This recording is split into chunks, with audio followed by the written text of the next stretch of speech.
evening, everybody, and thank you for showing up tonight on a beautiful night outside for a discussion of Sherborn housing and town center housing. And this was an output of a grant that we got called the District Local Technical Assistance Grant. Gino Carlucci, our town planner, wrote the grant proposal with the planning board's support. And because the town had entered into a community compact with the state, we got bonus points and we were eligible for the grant and got that grant. And tonight we have two experts, two professionals from MAPC. We have Josh Fiala, a senior land use planner, and Karina Milchman, a land use planner. And they've been working on the issue of helping Sherborn plan for housing, and they're going to conduct some exercises tonight. About probably a couple hours ago, I got an email from Gino who asked me if I was coming tonight and would I say a few remarks. So that's why I'm starting this off, and I'm going to turn it over to John in a second. So here are my remarks. Sherborn has a housing problem. I'm not sure everybody agrees on what that problem is, but I think most people agree that we have a housing problem. We're looking for ideas, and we welcome this forum as a way to get ideas. There's a legal reality, which is that we either find a way to accommodate affordable housing or we have it thrust upon us with minimal control over where and how. And there's also a practical reality, which is we aren't doing a great job of accommodating different types of housing in town. Smaller units, rental units, units suitable to people who want to age in town, units our employees can afford and our kids who want to come back to town can afford. This is a topic that a lot of people in town are thinking about. I did have a resident recently send me an article about the zoning reform legislation that's before the State House. It was a Boston Globe article, and the focus of that article was on, I think, what some places call granny flats, accessory units that are smaller units that are part of a single-family house, either within the house or within a carriage house or a garage. And he asked if the Board of Selectmen would support that bill. Now, this is a big omnibus zoning bill with a lot of pieces that's going through the State House. Not all the pieces are necessarily good for the town of Sherborn. And what I told him was, why do we need to support the bill? We can pass a bylaw that accommodates granny flats. We don't need to look to the state to decide how we're going to solve our housing needs. We can do it ourselves. We just have to do it. And that's just one idea. If people wanted to do that, we could amend the bylaw and do that. Right now, we have accessory units, but they're very restricted. The permits have to be renewed all the time, and it's not really a practical bylaw. So we don't need the state to tell us what to do. We do need to do something. Hopefully this forum, with the help of the state, will move us along the path towards controlling our own destiny and providing for and accommodating a mix of housing we need to be a sustainable community. And turn it over to John Higley, our planning board chair. Yeah, thank you very much, Mike. I also want to thank the selectmen and David Williams because they entered into the process for Sherborn to become to have a community compact, which provided the funding for this district local technical assistance study. So it's that began back last year. This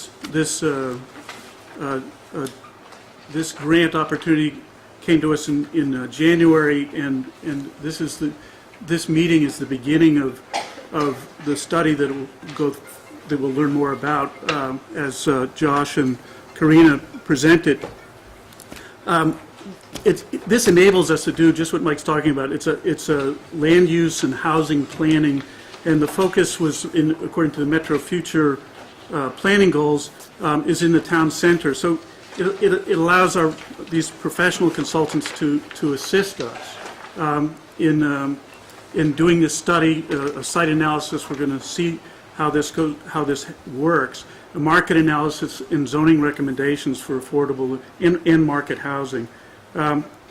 It's the beginning of the discussion. So really, my thanks are to all of you for coming, because this is just the type of communication we need. And so I want to, again, thank you all for coming, and I want to thank MAPC, and I'll turn it over to you folks. Thank you, Mike. Thank you, John. My name is Josh Fiala. I'm a senior regional planner with the Metropolitan Area Planning Council. I find myself a little bit right now stuck between deciding whether I should stand or sit with the microphone. All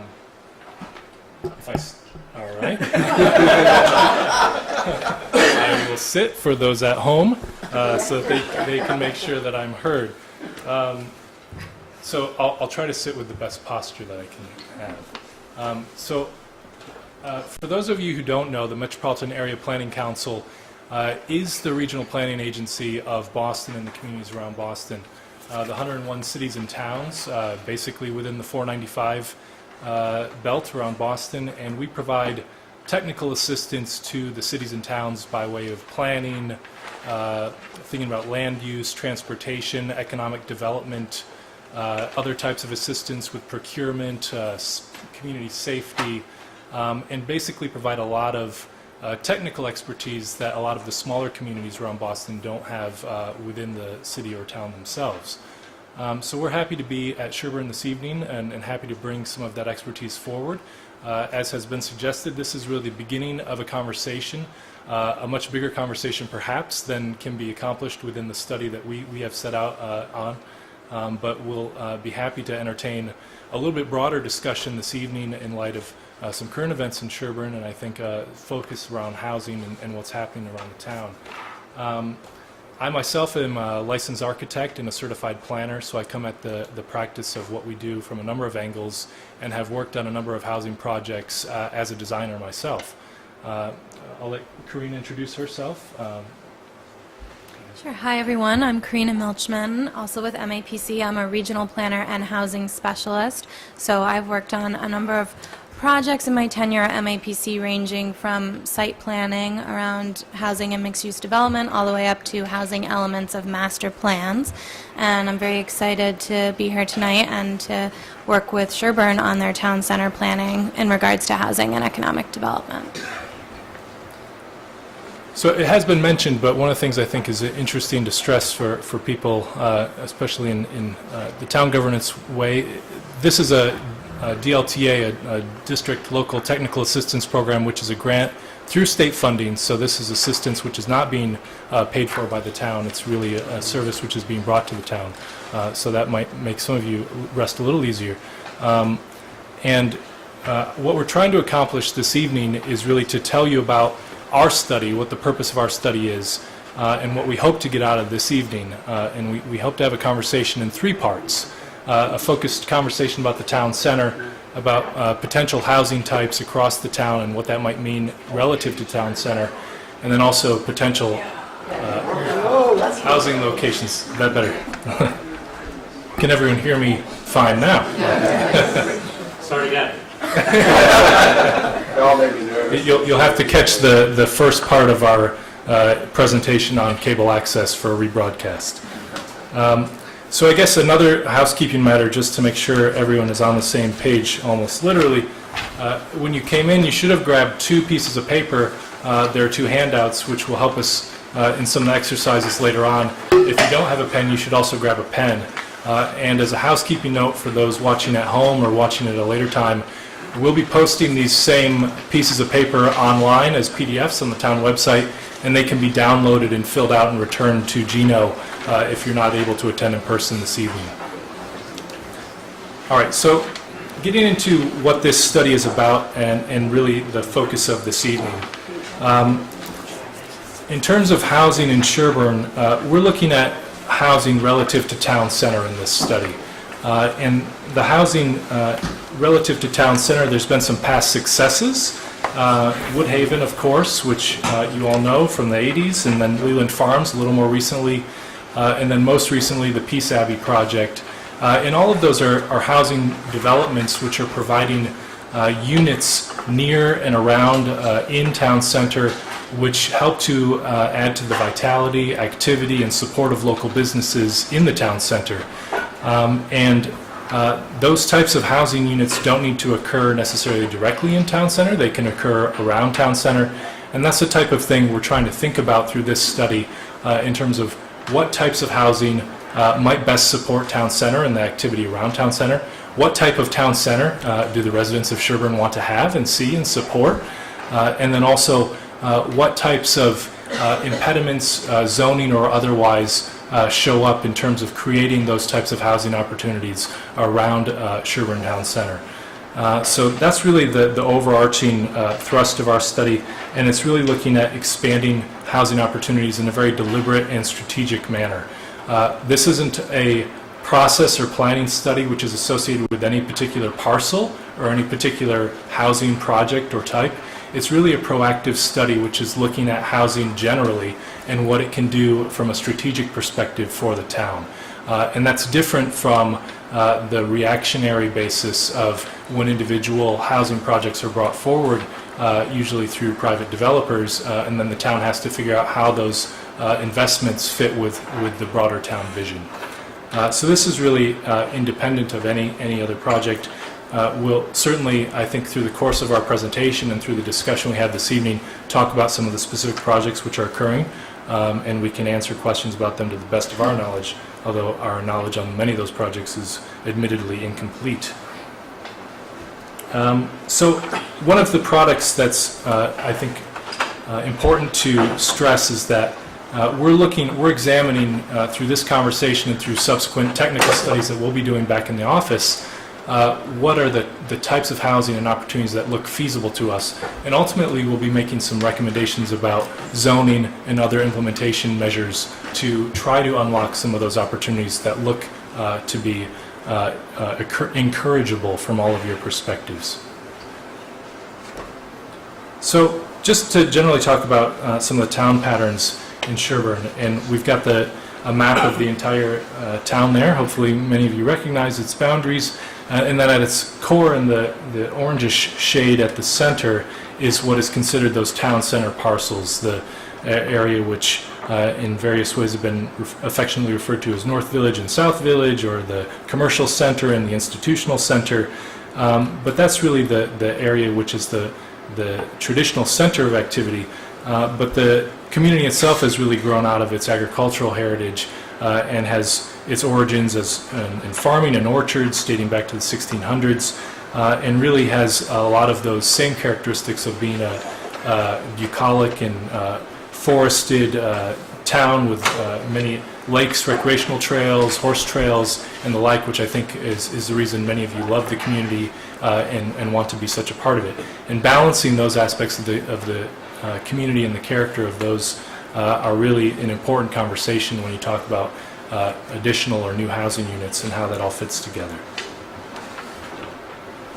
And in terms of the town demographics, we've done a little bit of just baseline analysis and looking, and Karina will describe a little bit about some of those characteristics of the town today.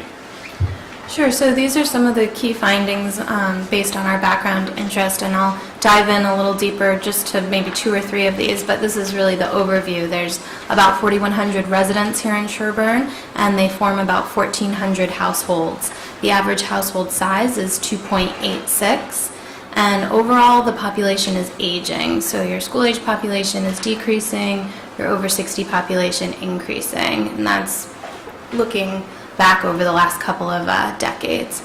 The majority of the population has a bachelor's degree or higher educational attainment, and the median household income is about $155,000, though that varies pretty significantly by age of householder.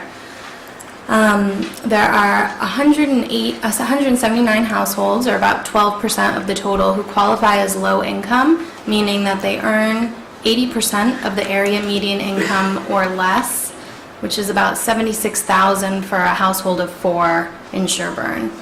And what it means, if you qualify as low income, then you're eligible for deed-restricted affordable housing, which is some of the housing proposals before the town today in terms of 40B development. A percentage of those would be affordable. So diving just into a couple of these key points. As I mentioned, about 4,100 people in Sherborn as of 2010. That actually represents a very slight population decline since 2000 of 2%, so pretty negligible. MAPC has a set of projections which we update every few years, and they're based on changing trends in birth rates, death rates, mobility, and the like. And according to those projections, we think that the population will continue to decrease in Sherborn going out to 2030. So by then it would be about 3,666. We also looked at households, because when you're talking about housing, households are in some ways even more important than population. And what we see is that though the population is expected to decline slightly, the number of households is projected to increase. And the reason for that is because household size in Sherborn is shrinking. We talked about earlier the aging of the population. You've seen decreased school enrollment in recent years, so fewer households with school-age children, more smaller households here in town. And I'll just say that this is already happening. There's been a 7% increase in the number of households in Sherborn since 1990. So even as you've seen very modest population decline, you've seen greater increases in your number of households. And this is kind of a meaty graph, so bear with me, but it's looking at population by age distribution in town for 2010, then going out to 2020, and then 2030 in the green. And it illustrates the aging that I've been talking about. Younger residents, which are currently a significant portion of the population, because that cohort has increased since the 90s, is projected to decrease over time, while those aged 65 and older are projected to increase rather significantly, and that's because you have baby boomers who are seeking to stay in town. So if they do, this would be more or less what your age distribution would look like in green by 2030. I think that's it for the background on demographics in Sherborn. Yeah, and I think one of the things, just to bring forward, I think a very useful reference document from a planning perspective. Many of you probably participated in the 2014 survey of townwide across a number of issues. And one of the interesting aspects relative to those demographic trends was that 25% of the respondents said that they will not stay in Sherborn after retirement. And so there's many reasons for that potentially, but that could also correlate to the housing supply and the housing types which are supplied in town and the opportunity to stay in Sherborn once someone retires. So that's a part of this equation, and it's not necessarily someone else that we're talking about when we talk about different housing types. It could be you at a different point in life, I guess is the general take-home there. The significance of town center, before we get more squarely into housing, we'd like to talk about. It's the crossroads, obviously. That this area that we've highlighted, which is really the core of town center, includes 46 parcels in total, or 7.1 acres, and includes a number of uses from commercial uses, professional offices, small shops, the post office, the town hall where we're sitting, institutional uses like the churches, also some playgrounds and parks, cemeteries. So it has a lot of destinations to it, a lot of reasons to visit, and I think a lot of reasons why it is the town center. And what makes a good town center shows up in the work that we do often, working with really one of the great legacies of New England is the fact that there are village and town centers all around, and we're the beneficiaries of that. And that was a traditional form of development and community making that doesn't necessarily exist like places in the southwestern United States. So it's something that we benefit from and are building upon as we look forward. And it's really something to use as a way to structure community and a way to structure activity. So what makes a good town center? Of course, the types of destinations which I've just described, the convenience of getting to town center. It doesn't matter if it's the best thing that you could get to if you can't really get there or find a parking space when you get there. It needs to be something that's convenient to get to or walk to or even bike to. And then also community amenities, the open spaces, the tennis courts, the playing fields, the types of things that bring people together and have them dwell for a little bit of time around a game or a sporting event. And then also the character and sense of place, the sense that you know when you've arrived at the place. It has I think what we all sort of put in shorthand as a New England village character, that sort of look and feel that we all know well. We know it when we see it, and it has that visual appeal. So there are a lot of things that facilitate those types of characteristics in a town center. And some of the levers and ways that town centers either are able to build those attractive features or maybe fall short in terms of some of those attractive features. One of them really is local spending. I think in the context of something like Sherborn Town Center specifically, there is a very strong connection between local dollars that are being spent to support the businesses and shops that are there and their ability to stay afloat. And that happens across town centers, but particularly in places that don't necessarily have there's some through traffic that occurs within the highways passing through town center, but it really is dependent upon local spending. So there has to be a correlation between what people are spending on and what the local services are providing. And then also, the through traffic, as I say, provides some benefit for maybe some convenience goods and services or that great shop or restaurant to stop by, and that can also be a way to build up the ability to support shops and the attractiveness of the town center. The other way that we're focused on within this study, of course, is through additional housing units and having additional residents who are there locally able to walk to or support businesses and are really a part of the vitality of what a town center may be about. So our first, one of the people asked when they walked in if there would be homework from this workshop, but we won't have homework we send home with you, but we do have some in-class assignments, and this is the first in-class assignment. So if you have one of the agendas, on the back of the agenda is this little word bubble. And so one of the things we're interested in this study, of course, is housing, but we're also interested in what makes for a good town center from the perspective of Sherborn residents. And so what we'd like to hear from, in each of these sort of logistics and housekeeping perspective, we have three breaks and pauses within our presentation. And within each of them we have an exercise, but I'll also take a moment to just ask generally if there are any open questions from that first portion of the presentation that people would just like to get off. Yes? Hi, my name is Mary Kate Sharp, and I actually live at 15 North Main Street, so this is particularly interesting to myself as it seems to greatly affect my property, and this is all new to me. I guess basically my first question would be, you're talking about a lot of statistics up there, but we've had so many discussions this year about the school committee. Pine Hill is bursting at the seams. So you're saying, yes, the population is aging. Everybody's population is aging. I think you are not aware of actually what's going on in Sherborn right now, which is younger families are all of them are pouring into this town in order to take advantage of the school system. I'm just dumbfounded that you're talking that we're looking for more senior housing. We just built Abbey Road, which is fantastic, which is, a plus or a 55 plus community. But you're standing here saying the population is going to decrease, and yet we're not seeing that at all in the school system. We're all up here fighting the school committee to get additional teachers, to get a better school at Pine Hill. So again, the question is, I don't even know where you're getting these statistics, and I'm not really sure you understand the value of Sherborn, which is we don't want a large town center. We've done these studies before in the past, and I certainly came to some of the meetings that said, if we increase the businesses in town center, that's only going to decrease the tax bill per household by $100. So I don't understand why everyone is so focused on making this town into another Natick or another Wellesley.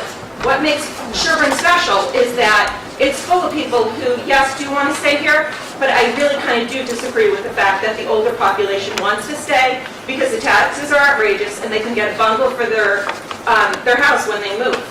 So, I just kind of find this odd the way this is even starting out. Okay. Thank you for the points. We'll check on some of the census data to make sure that we're understanding the school trends and the school age population trends. But one of the point I will just make is that I think within the context of housing that we're talking about it within the context of Sherborn. So it might not be the scale of what you might see in a neighboring community, and it might not be the total number of units that we're talking about either. But one thing that we'll note further in our presentation is that no matter what people want to do with the community, you cannot freeze time, and that there will be pressures that the community is feeling currently for housing. And so this is a conversation more about what does taking a more proactive step with the community, what does the community want to see, and being less of a reactionary role for the housing which will inevitably come forward, that all of the communities around Boston are feeling that pressure. So that's I don't know if that I'm helps. totally in agreement with you. Change is going to happen, and change oftentimes is good. And I'm glad that we're here today to talk about change that will be relevant to Sherborn. My concern is that what I've heard so far is that you don't understand the change to begin with. And I mean, whoever else can stand up and tell me that I'm incorrect. I'm telling you what's going on with the younger families in town. And that was just shocking to me. It just doesn't seem like you understand the dynamic of what Sherborn is. It doesn't want to be a big town. Of course it's going to change. Of course we have to allow for some lower income housing. And I don't think anyone's disputing that. Okay. Our problems in the past have been that we're allowing these developers to come in, charge these outrageous prices for the homes, and then not actually follow through with their 40B requirements. Okay. Thank So you. if we had a 40B, Hey, so I'm wondering, since we have our guests from out of town trying to conduct a forum, maybe this would be a conversation we could have another time and let them finish their program. he opened up for questions, and No, I that's just fine. thought I was facilitating what he was saying. Well, I think through this session, so we'll continue to do our homework, and so we're at the front end of our process, and through this session where we are trying to get a feel for the dynamics in the community. So are there other thoughts, real quick? Let's keep them relatively brief, but then I want to get to the homework too. When you say housing, Yes. I think you need affordable housing, but I might be wrong. Is that, We're looking at housing generally. It could be affordable, it could be market rate. We're trying to understand through these sessions what the need is in town, and then also strategies to help whatever direction that may be. Yes, sir. Yes, I'm in favor of affordable housing. I think it's a wonderful thing and the town needs to do it. But I should point out that in 2008, a survey was done by this planning board. 800 people responded, which is a tremendous response. And to quote the planning board report on that survey, somewhat surprising to us, the idea of additional residential development in or near the town center attracted only 25% support, and only 36% were in favor if housing was age restricted to 55 and older. The idea of having affordable housing in or near the town center mustered a less than enthusiastic 33%.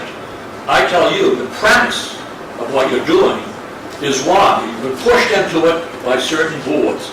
But the fact is, the last real sentiment that was taken by this town was opposed to this kind of housing, which I'm in favor of, in the town center.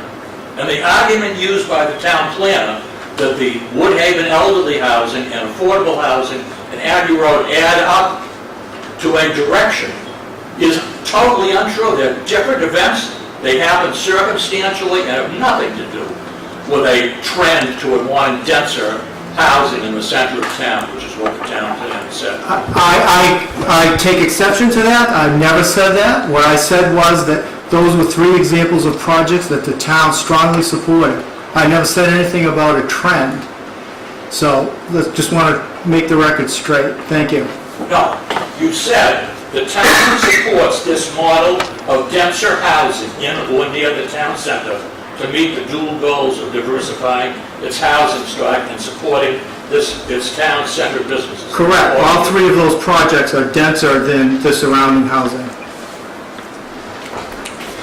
Okay, I apologize, but in light of our agenda, I think I'm going to ask, so you'll all get another bite at the apple.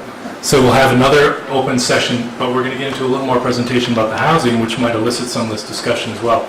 But before we move on, we're going to take just a minute and write down the 4 or 5 words which you would associate with the great town center relative to Sherborn. Not Natick's town center, not Framingham's town center, but your town center, and what you either like about it now, what's great about it, or as an ambition, what you would want it to be. Try to keep it relatively succinct. We don't need a full essay, just a couple key words.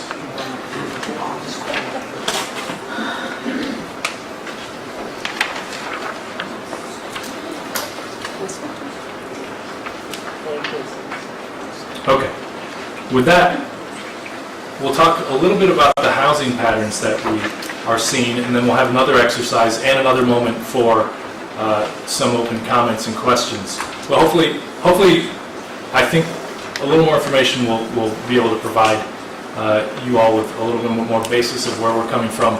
But also, the purpose of this evening is to hear the types of feedback exactly that you're giving us, and the exercises we think that we have designed for you to give us input back on are helping us, hopefully, to direct the study to match up with whatever the concerns are. So looking at the housing characteristics, maybe Karina will give us a lay of the land and then we'll fill in the details. There are about 1,500 housing units in town. More than 90% of those are single-family homes. So the other 8% make up units in multifamily buildings at various scales, mostly smaller scale buildings, 8 units or fewer. 99 units were added since the year 2000. The vacancy rate is 5%, so it's incredibly tight. It's difficult for households to move within Sherborn, but also for new households to move into Sherborn. 90% of housing units are owner-occupied, the other 10% are rental units. The median sales price as of 2015 is $630,000. There are 34 units in town that are deed restricted affordable, so that's 2.3% of the total 1,500 units. A couple of other key pieces related to your housing stock. It has been increasing over time, so back in 1990 there was about 1,300 housing units, up to 1,500 today. The median, which I mentioned, the median sale price at $630,000, there were only 9 sales so far in 2016. So again, that's a reflection of the tight vacancy rate, limited transaction. Now this is based on Zillow data. If there's a different perspective in town, we'll open it up to hear from you as well. But that is based on Zillow data, which might be incomplete. The rate of affordable units in town, which I mentioned was 2.3%, it hasn't changed since 2002. So before that year, there were no affordable units in Sherborn, and this is according to the state's subsidized housing inventory. These 34 units are split between 2 developments, Leland Farms and Woodhaven. In addition, there's a 48-unit 40B development on Whitney Street that was completed 2 years ago. It's not currently counted by the state because it is not, it's not fully leased up yet. So if you were to include those units, which eventually will be included, then a more updated estimate of Sherborn's subsidized housing inventory would be 82 units. That's 5.5% of the year-round housing stock. And I think, as we've already mentioned, the context of housing projects coming forward into the community, this is just a collection. I think there are even some projects which are more updated than this slide, perhaps, that are even more current. But there's a lot of activity that I'm sure many of you know about around town, both in terms of housing developments, 40B developments, other developments, the Coolidge Crossing, Sherborn Meadows, 90 Maple Street, which was not approved recently, and then the Whitney Farm, the Fields, and that Abbey Road and Peace Abbey, of course, on Main Street. And so, as many communities in the area are feeling, is that very strong pressure to tap into a very productive housing market currently in terms of asking rents, the amount of people who find this to be a desirable area to live, the thriving economy and the jobs that people are coming to, and this desirable school system which has been mentioned. So in terms of this critical subsidized housing inventory, which many of you probably know about, this is the metric, the Affordable Housing Law, 40B as it's referred to, requires 10% in terms of a threshold of total number of housing units, which are subsidized housing units, when a town then is no longer subject to those types of comprehensive permits being brought forward. These are the units which are being a part of that calculation, which Karina mentioned, and some of them are forward-looking in terms of they haven't actually been accounted for in the current subsidized housing inventory. So there's a fair amount of distance between where Sherborn is currently or where it might be in the near future and reaching that 10%. And I think one thing to note is that projects that come forward as ownership projects, the unit count in terms of this tabulation is accounted for differently than projects that come forward in terms of rental projects. In that rental projects, all of the units would be counted on this tabulation as affordable. Could you go back to that slide? Are those cumulative percentages? Yes, these percentages are cumulative to the line so you're not adding them all up together. So the total of all of that together is 4.7. Just in terms of neighboring communities, it's always interesting to look at your own performance, but also how others might be doing. Of course, Framingham has met their 10%. Natick has recently met the 10%. In terms of other surrounding communities, there are some better, some worse than how Sherborn is performing on that metric.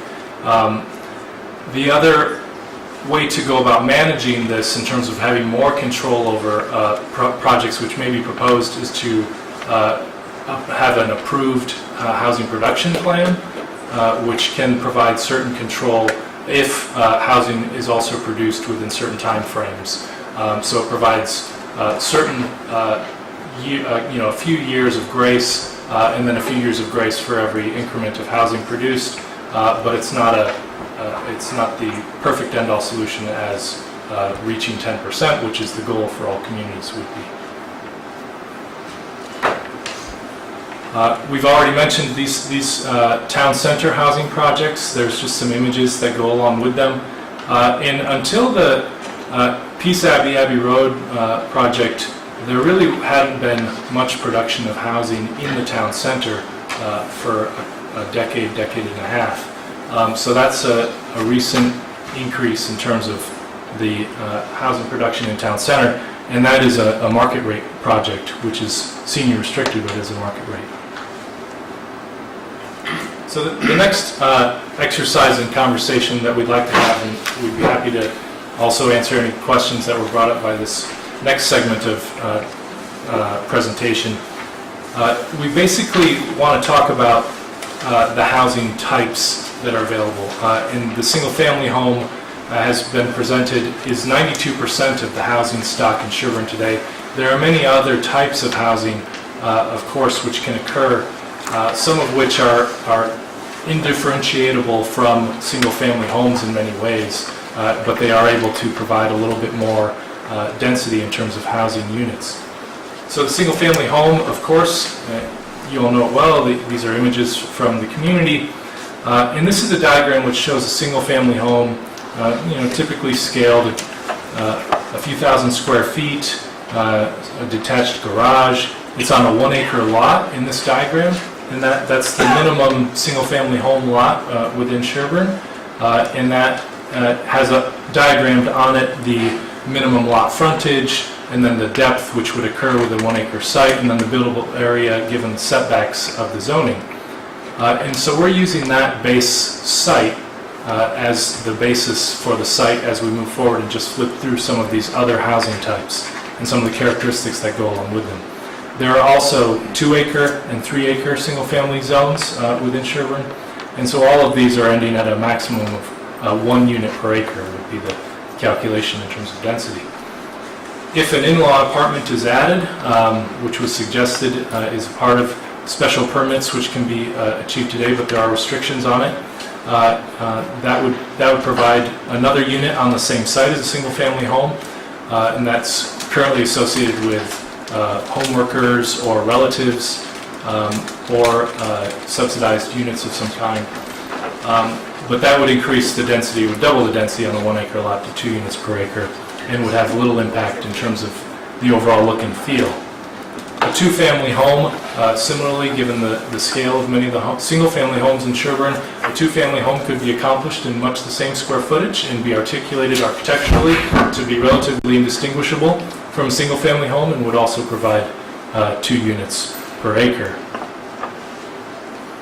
If you think about other types of housing, in this case, also single-family homes, but this is typically called clustered housing, or sometimes goes under open space subdivisions or other names. But it's basically taking a denser clustering of single-family homes and then providing a certain amount of the site and acreage as open space, and then integrating parking into the overall layout.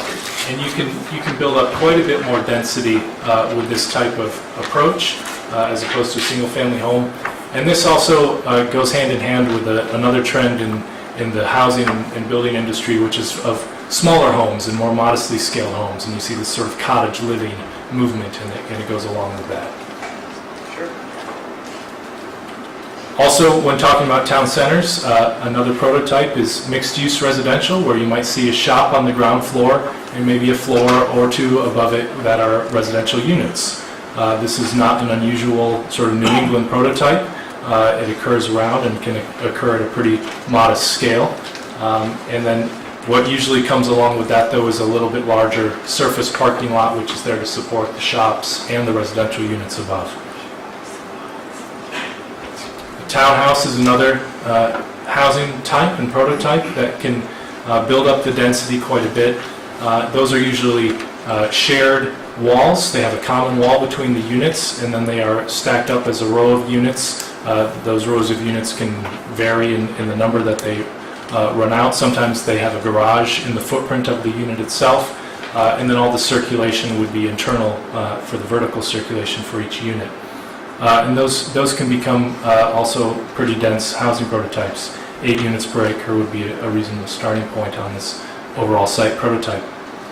And then lastly, the most dense housing prototype, which you see in neighboring communities, but also, I guess not, I would qualify Woodhaven and Leland Farms probably more as a townhouse than as a multifamily. The multifamily is distinguished by having internal hallway circulation, then the units are really built off of that.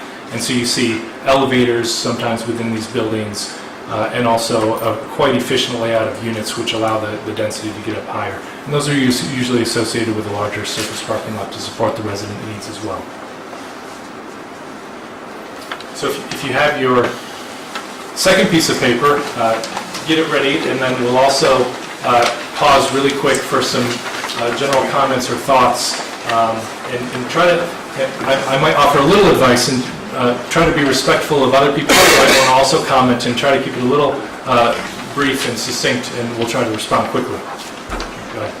I have a question about when you're thinking about, I guess anything beyond 2-family. How do you envision dealing with the fact that Sherborn is on private well and private septic? Because it seems like in each of those you're talking about 1 acre, right? So how are you thinking about accommodating that on 1 acre? Yeah, that's a great question. We're fully aware of the circumstance around well and sewer in Sherborn, and in our next step, given the feedback we received tonight, we're trying to do some test scenarios, some sort of conceptual diagrams, and we'll be taking that into account. And in locations that might benefit from future sewer or water access, given the studies that are occurring concurrent with ours, we might do also a study of looking at what the benefit might be from that sort of infrastructure. But we will account for that in the studies that we do. Yes, ma'am. In working toward the 10%, which you're saying we should work toward to prevent the state from mandating how we would go about it, which of these would add to that percentage? In other words, what kinds of units would you need to have in order to work toward that percentage? So any of these housing types could accommodate affordable units. So we're in this sort of, this is more of a looking at the building type itself. We're not making a distinction of what type of units would be within these. But obviously, if you had affordable units included in a more dense housing type, then you could get to that 10% much quicker than if you were to use a 2 or a lower density prototype. Did you have a question? More a comment. I just wanted to clarify that in 2015, there were 84 sales. This data is 2016 in terms of the transaction, so there's still quite a bit of 2016 to go, but that's good to know about 2015. I'll make a note. Yeah, and it was probably 40, 38 or 16 already in 2016. So, 40. So far, 2016. Thank you. It's right on Yes, line. sir. Is the goal to reach the 10% affordable housing or to increase the population of Sherborn?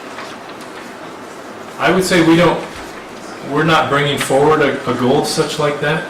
We're basically looking at, I think, the way I would summarize our goal is to help the town put forward a strategy for how you're addressing housing. Right now, you're basically reacting to housing proposals which come in.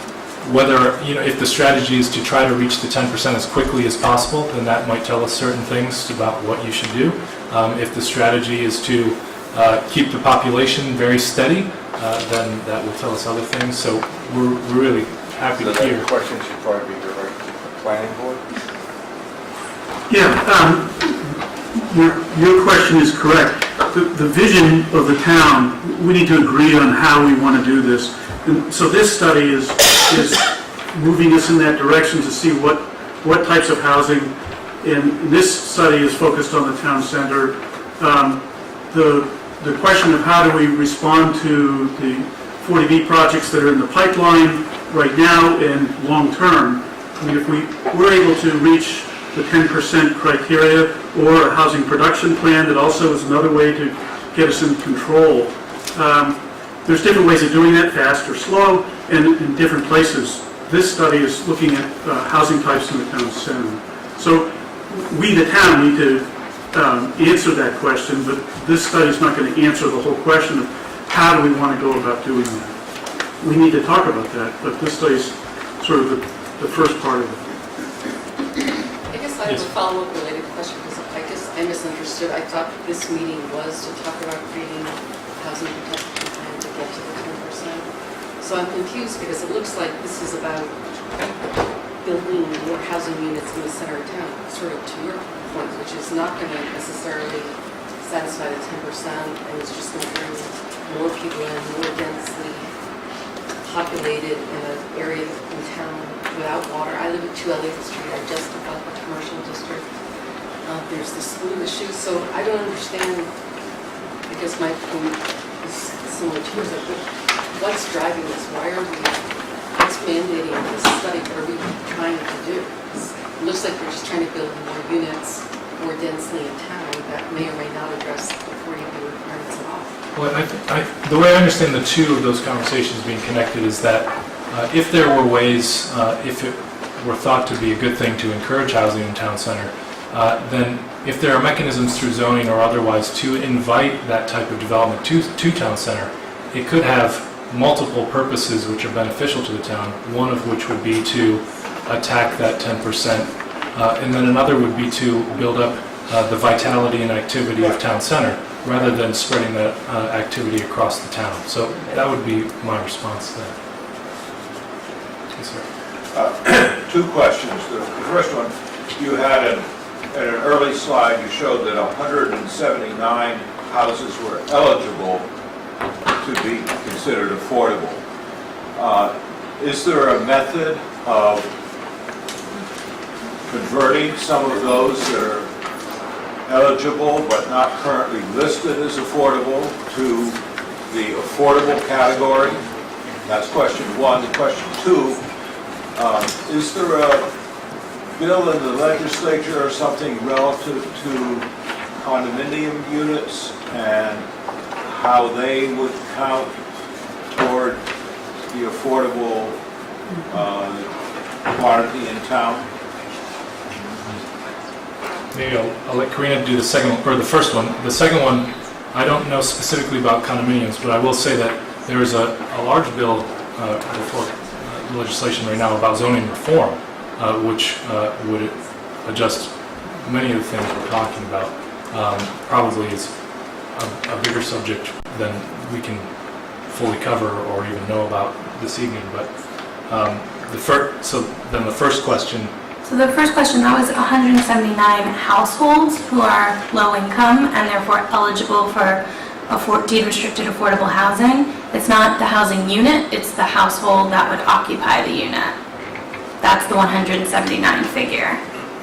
Are there any existing units in town that would qualify but currently aren't listed? So the only way to have a unit appear on the subsidized housing inventory is if it's deed restricted. So existing units that aren't currently deed restricted can be converted to affordable. They would have to be purchased by the town or nonprofit or some other interested party and then leased or resold at below market rates. You would have to put a deed rider on it to apply affordability. So it would take funding and capacity. You can convert market rate housing to affordable housing. That's one strategy. All right, just to maybe two more, and then we'll do this. Two items, Bob Delaney.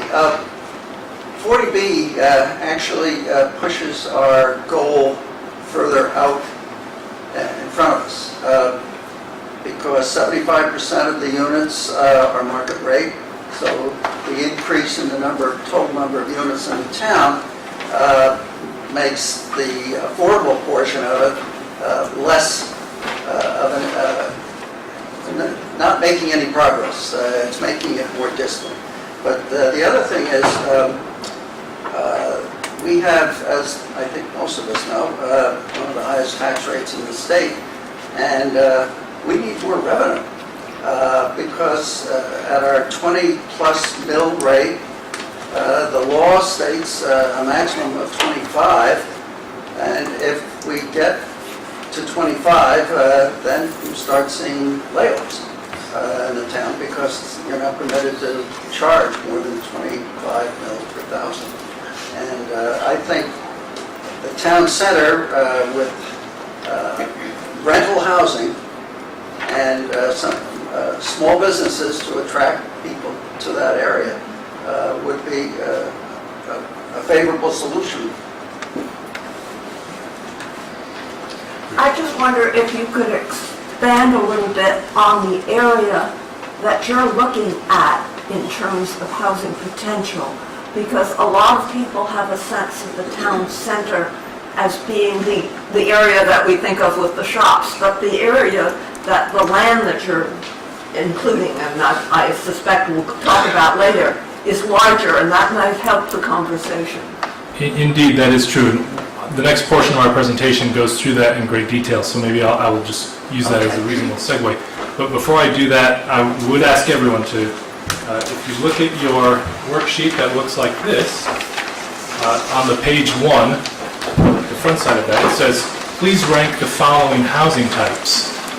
So our instructions here are that you have to use every digit, 1 through 6. I don't want to see all 6s or all 1s. So please use 1, 2, 3, 4, 5, and 6 and rank these based upon the presentation that I just gave about the various types. And this will actually be very useful for us because it will help us inform those conceptual scenarios that we're doing as the next step of our work. And we don't want to spend our time doing conceptual scenarios for housing types that the community summarily dismisses or hates or doesn't ever want to see. So we'd like to do some things that are meaningful. And this is specifically for town center, not town-wide? Yes, this is for the area roughly within a half mile of town center.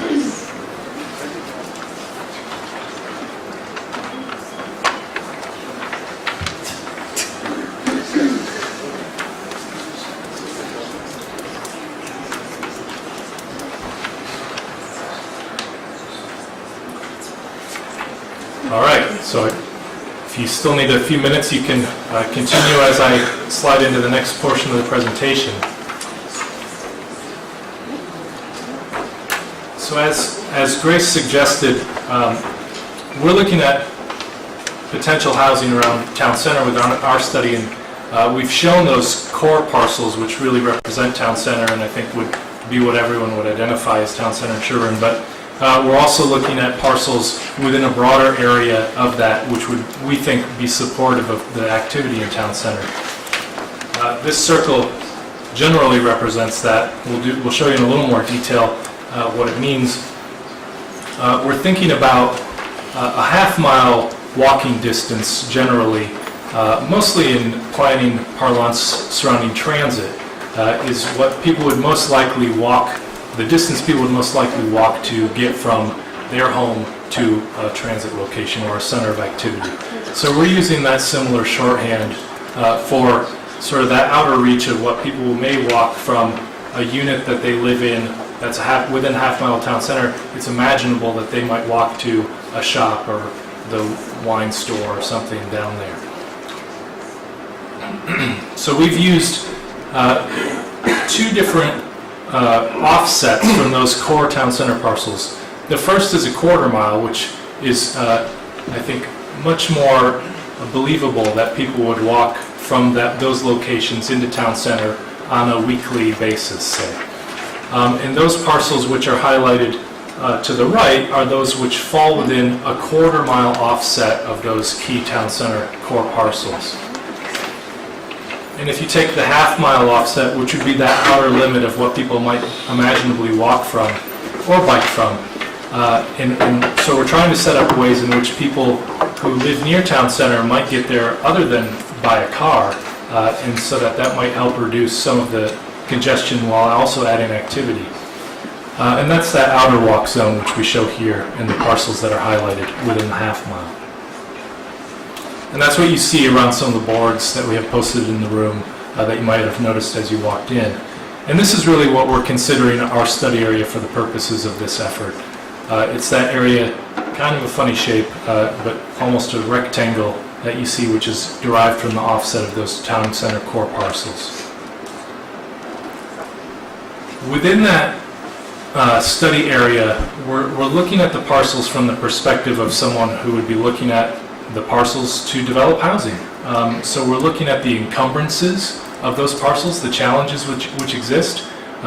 Topography is an easy one to understand. If there's steep grades, as you see here on the side of the town center playing fields or on the side of the cemetery. Those are parcels which would have some pretty high pre-development costs in terms of grading and getting the site ready for redevelopment. Also, wetlands and water bodies are a major encumbrance to parcels, and there are quite a few around Sherborn, and particularly within the study area. So a parcel around the town center which has a lot of wetland or a water body would not be one of the parcels which might be likely to be redeveloped for housing. Particularly also there are conservation areas, the town forest, other conservation lands which are a part of the areas which cannot be developed in the future and would not be a part of that consideration in this effort. So we're putting on our developer's hat in some way so that we can think about what the outside world might see if they were to look at an opportunity like this.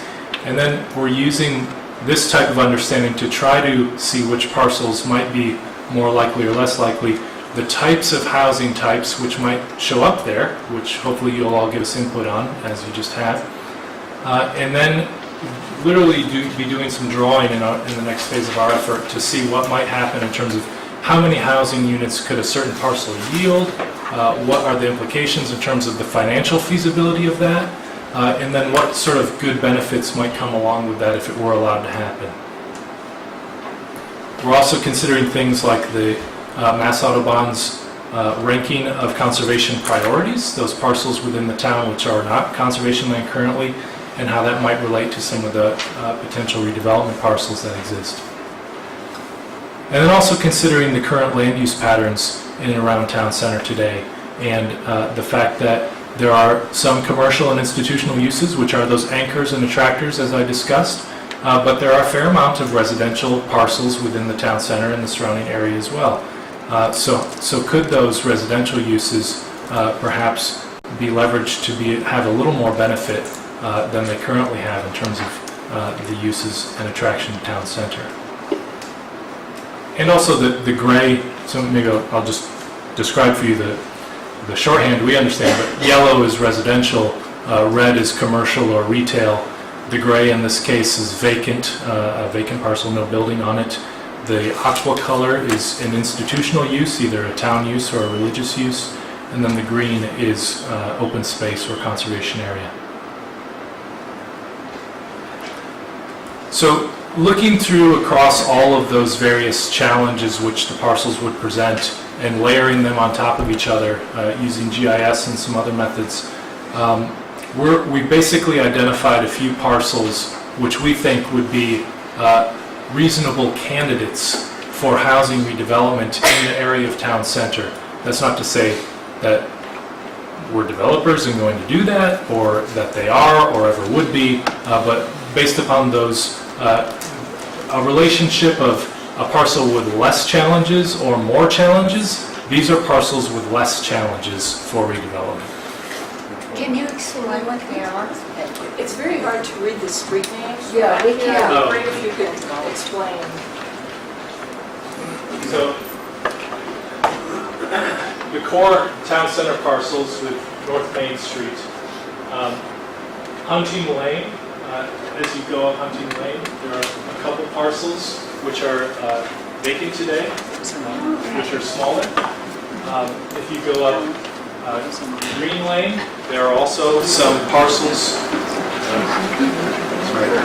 I probably shouldn't stray from my microphone too much. But basically, these are parcels. Maybe let me click to the next slide because I think this will help describe what we're doing. So going through an analysis like this, it has produced specific parcels, obviously, the ones that we're showing. But we want to step back from that because this is a planning study, and we also don't want to be too disruptive to landowners, or we're always nervous as planners about drawing things on people's property, that sort of thing. So what we have done in this case is used an analytical process to identify types of parcels which are occurring around town center. So the type A parcel, and these kind of start at the center and work out, would be a parcel which is one of those town center core parcels. So it is located in town center. It may have a shop on it today, it may have a business on it today, but it might be something, if you look down into the future, it may have a different potential or opportunity. There are also parcels which show up in our analysis which are immediately adjacent to town center. So town center connected is the way we called them. And those have frontage on a side street that connects directly to Main Street or the town center core area. So Unity Lane is a prime example. And you see some of those parcels show up on Unity Lane. And you see the B there highlighting those. The next step out is town center adjacent. So you see one of the C's here on this large parcel. Those aren't directly connected by a small roadway to town center, but are connected by an adjacent parcel to town center. So they're town center adjacent. They could imaginably be connected to town center by working with adjacent parcels in some manner. And then the others step out within our study area beyond that and are looking at study areas or parcels which are on a primary street within the study area. For example, Hunting Lane is a more primary street relative to Green Lane, which is a little less primary street, and may in fact, depending on the type of development, is a type of street that may need to be improved to support that type of development. So those are the gradations or types of housing. We've identified at least one of each of those types of parcels within our analytical study. There might be others which are opportunities also. And what we're trying to do is just base our work upon some of these types and match them to the desired type of housing that would want to show up in each of these locations.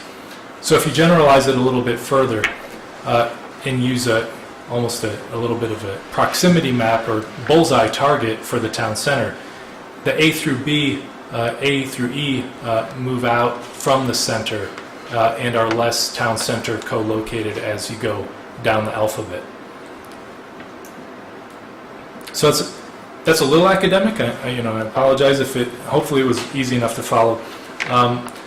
But what we're trying to do is understand both in terms of community preferences, the types of housing which look like reasonable opportunities in the future in this area around town center, and also the types of locations which would be more or less desirable around town center.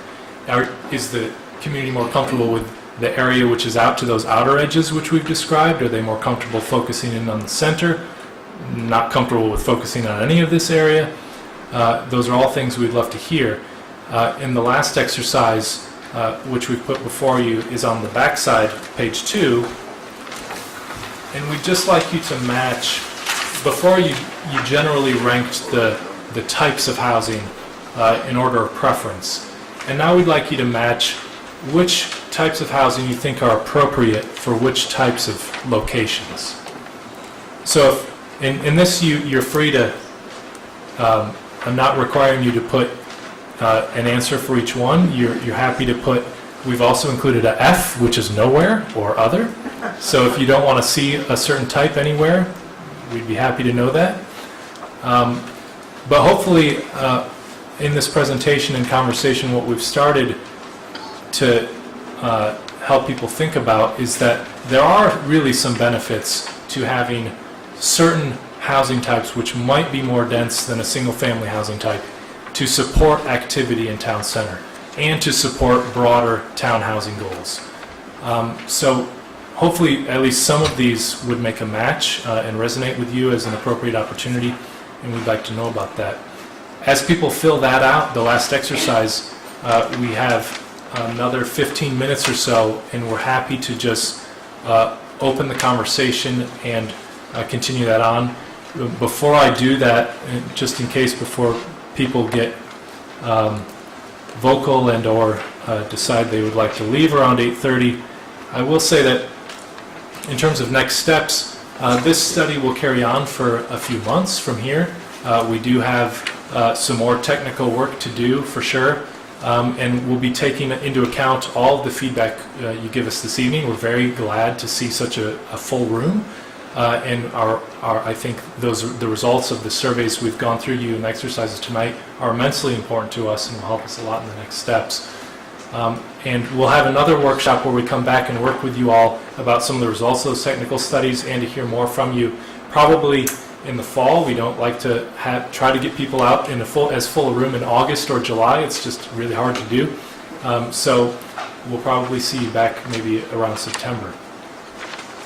So with that, we'd be happy to have some more conversation. Hi, I live in the town center, and I would just urge you and the planning board to, I've seen it a couple times on some slides, but to consider pedestrian and cyclist safety.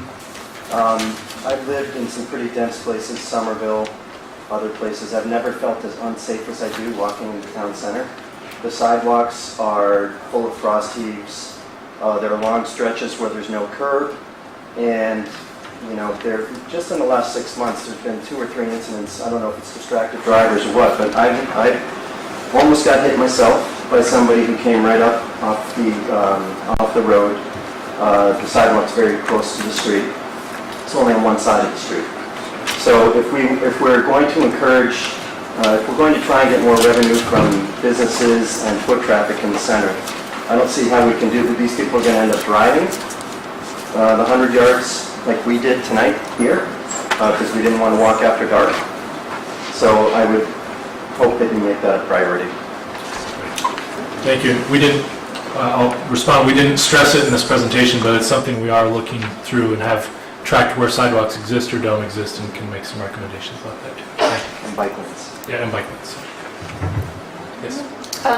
Those areas that you indicated in yellow that were potential spots for housing, yes. How many of those areas are already being looked at by developers? I think several of them have shown up in properties that are more current than the slide that we showed about current projects. and I think there's been continuing conversations about some of them that maybe we're not even aware of. So I took that as a reassurance that the type of analysis that we have gone through is reflective of the type of analysis that is occurring through outside developers, because these are the same types of ways that they look for development opportunities. And I think it just, in my mind, it reinforces the relevance of this type of work to try to get in front of it. Could I say a couple of things? Sure. First of all, if the housing is increased, it doesn't necessarily follow that retail shops will increase or more foot traffic. You know, you can't guarantee any of these things. So we could just have more housing and definitely more traffic. It's true. Yeah, one of the, we in our work with a lot of economist colleagues, and one of the general rules of thumb is for retail that rooftops lead shops, so you need the residential population to support the vibrancy of shops, but it is certainly no guarantee that they will spend their money locally, or the behavior of those individual households. But more people around generally will support at least maybe not more businesses, but the value and success of the existing businesses potentially. Yes, thank you. Two comments. On the declining population that we have, and there is some analysis required within that, is that's not necessarily bad. It's indicative of two trends I know of. There's a lot of seniors staying in this town. They're staying as singles, they're staying as couples, they're not leaving for Florida.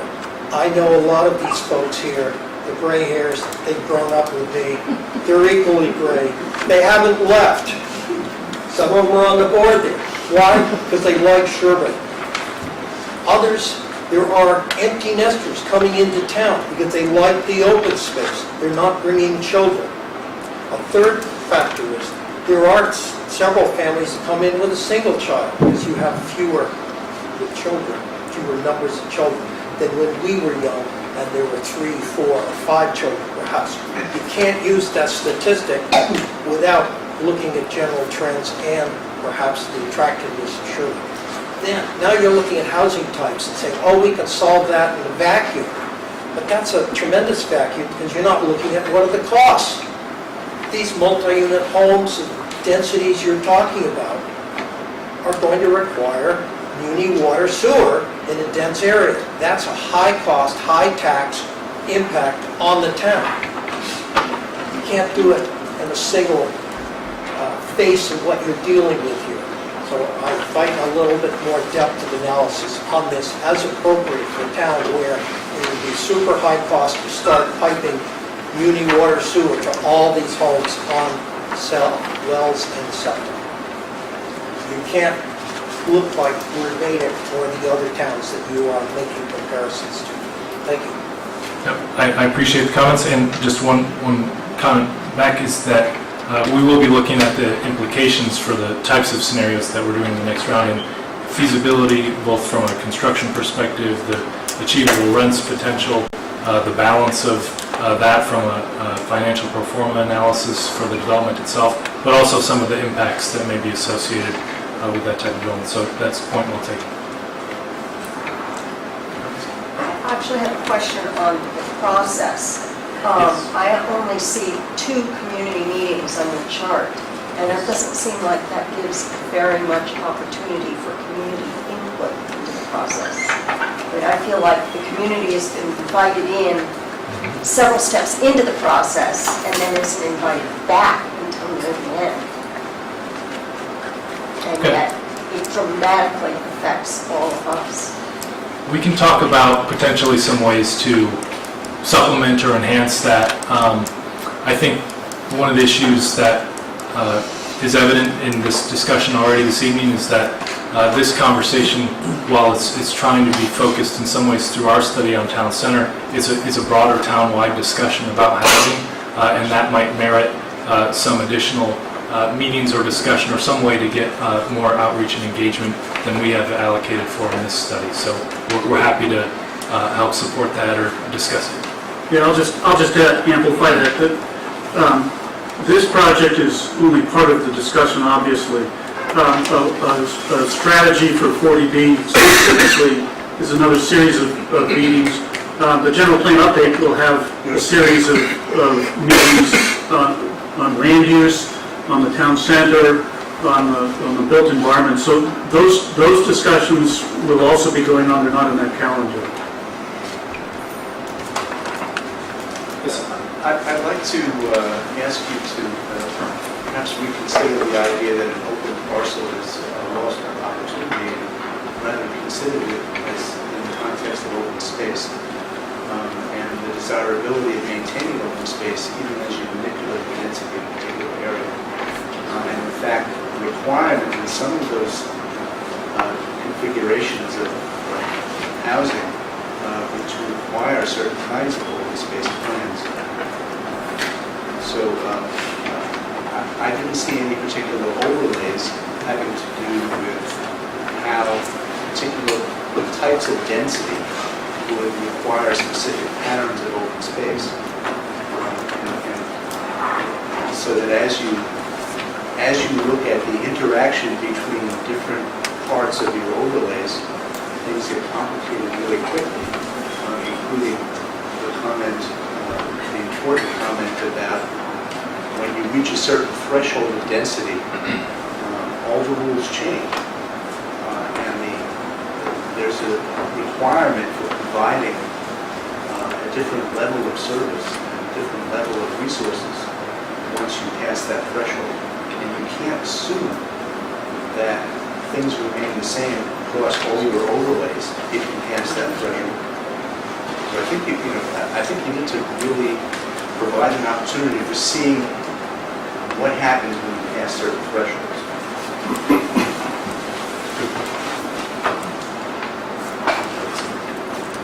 I just want to make a comment about when you're starting to look at adding more population and denser little bunches over here and there. I think it will next trigger the concern about traffic going through the center of town, which will then trigger the need, or the question will come up about widening the road, and many of us have been through this before, with all due respect to the gentleman who talked about wanting better sidewalks. Once you are triggering those kinds of things, you're talking about widening the road, widening the sidewalks, taking trees down in the center of town, and pretty soon things snowball beyond what we really want to see. But if the alternative is somebody getting hit and dying, Yes, I agree that... just 2 weeks ago, someone actually hit a tree, the cars are taking trees out for us. No, I agree that some improvements need to be made, and certainly at the crosswalks and for pedestrians. In fact, I'm on the safety committee and we're addressing that issue. But I'm just saying you have to be very careful and weigh what that really means when you're widening the road and widening the sidewalks. I was looking at the number of units that are, adding up the number of units in the 40B developments that have been proposed. It looks like it's about 152 additional households in town. And I guess maybe this is also a question to the planning board, whether, I suspect this all got started well before those proposals really came to the town officially, but I think somebody else commented on this, that, you know, at this point it feels like more than needing to bring more housing units into town, we need to figure out how to control the pace at which they're appearing in town. I think in a town like Sherborn, everybody uses center of town once they move in to some extent. And I guess I'm wondering if there could be some shift in how this study is being done to help inform what somebody else mentioned, which is how do we bring town-controlled affordable housing into town? Because it doesn't seem to me that the issue is bringing more housing units. If if those 40Bs go forward, you're going to have 152 new housing units in town. It's actually almost double that. It's double that, okay, so maybe my math is wrong, but it seems like the compelling problem that the town faces is retaking control of development in some way. And, affordable housing responsible to the town seems to be part of that picture, right? Clearly it is. And again, this study is talking about, it gives us some ideas about what things could look like. It's focused on the town center. 40Bs, as we know, for instance, the Washington Street project is not in the town center. There's other stuff that's not, some of it's in the areas we talked about. This study is looking at two things that clearly a 40B type of development, high-density housing development that could be used or considered as for affordable is one aspect of this. The impact on the town center in terms of its vitality and desirability. As was stated earlier, you can't freeze time. We all know that. Changes are happening. So this is only part of the discussion about how do we control that change. And as you're saying, Carol, the way to control the 40B stuff is a part of this discussion, but it's really another discussion. We need to have that discussion. So that I don't disagree with anything you're saying. We need strategies for it. There's been a lot of talk about it. We need to have another meeting like this to present those ideas and discuss them. I would just say we've been a part of planning processes where it feels as if the solid ground beneath your feet is changing as you're trying to think about and plan for the future. And it's difficult through planning process generally, to address changing dynamics, particularly in the development communities, and to feel like you're getting in front of them.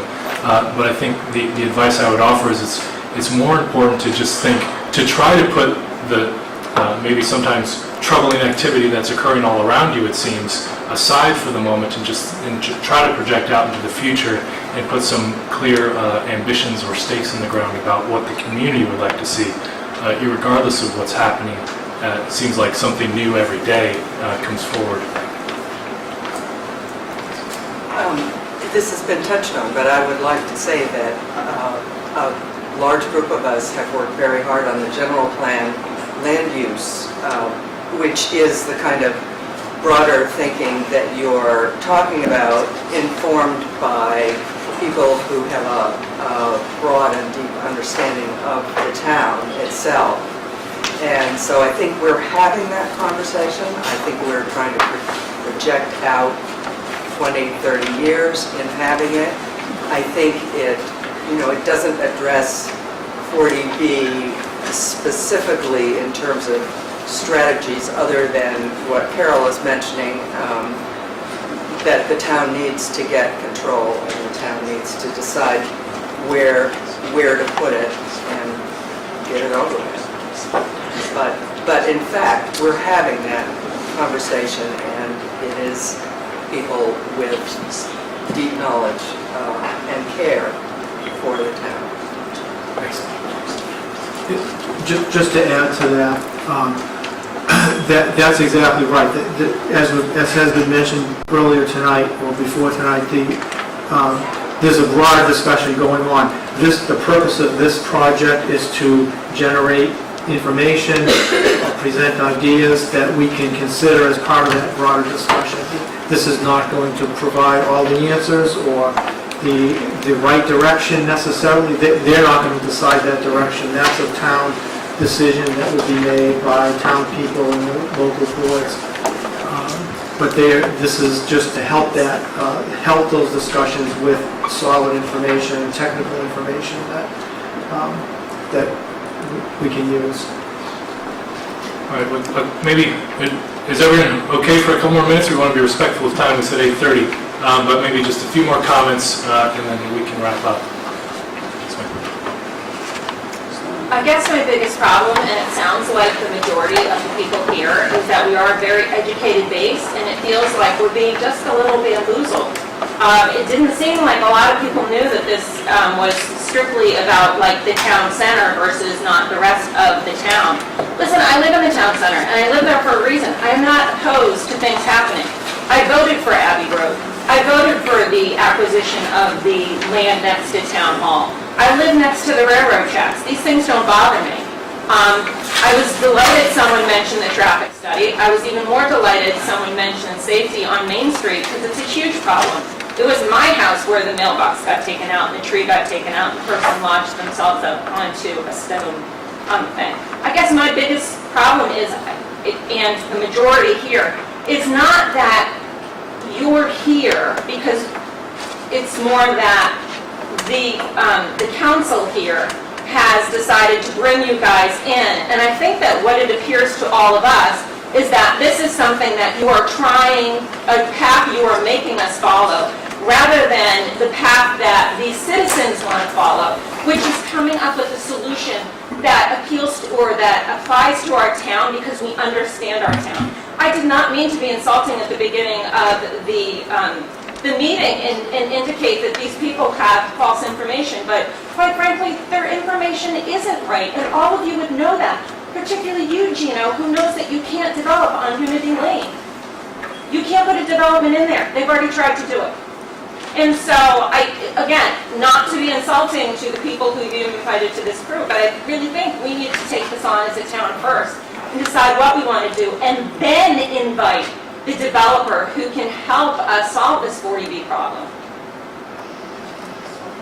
They're not developers. Well, I know they're not You know that, developers. right? I'm very clear on that. And I didn't mean invite developers, but first of all, come up with the solution of what we want to see, and then see if a developer or a planning board or, you know, some sort of agency can then help us. I think we're really putting the cart before the horse tonight. Thank you. Any other thoughts? All right. So with that, please make sure everyone hand in your handouts and your exercises, both pieces of paper, because that's very precious to us. As a reminder for people at home, the same forms will be posted on the town website, and you can respond to those as well. Thank you all very much for coming today. Yeah, we'll also post the presentation.